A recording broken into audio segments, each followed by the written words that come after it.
This move came as an absolute surprise to me when it happened yesterday, but it makes sense for a few reasons. Yesterday, the Minnesota Vikings traded Harrison Phillips to the New York Jets. In return, they got two six-round picks, one in 2026, another in 2027. But the Vikings are also sending a seventh-round pick to New Jersey for the 2027 NFL Draft. What this does for the Vikings is, first, talk about the salary cap. It saves them about, I think, $4 million this season and a significant amount next year as well. Now, the Vikings were already going to have to rework the salary cap next year, so Harrison Phillips could have been possibly a cap casualty anyway. But with that six-round pick that they got in return and the extra $4 million, the Vikings can now really go and get another wide receiver. The Vikings wide receiver room right now isn't the best.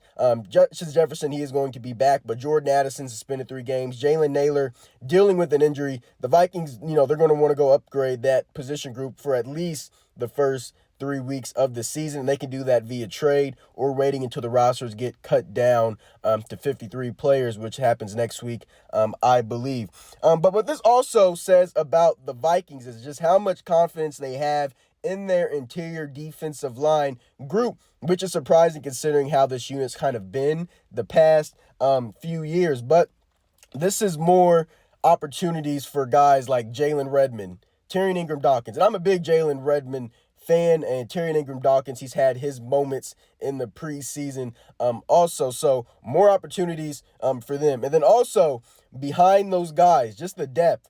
You were looking at cutting probably 2 players when it comes to Levi Drake Rodriguez, Taki Taimani, and Elijah Williams, who has really shined this preseason. Now with Harrison Phillips gone, you're kind of looking at 2 of those guys making it instead of cutting 2 of them, and then one being the odd man out there. But it just shows how much confidence they have in the youth in that position group as well. But it's going to be interesting to see because last year the Vikings, they were second against the run with Harrison Phillips and Jonathan Bullard, and now those guys are gone, and Jerry Tillery's gone as well. So you have really pretty much an entirely new starting front on the interior defensive line with some guys stepping up. But it's kind of sad that Harrison Phillips is gone. I mean, great locker room guy from what you hear both on and off the field. And like I said, he was a good player. He wasn't a great player, but he was a good player for this Vikings defense the past few years, since I think he signed in 2022, but he's now gone. A lot of members from that Vikings 2022 team is now gone. There's not many left,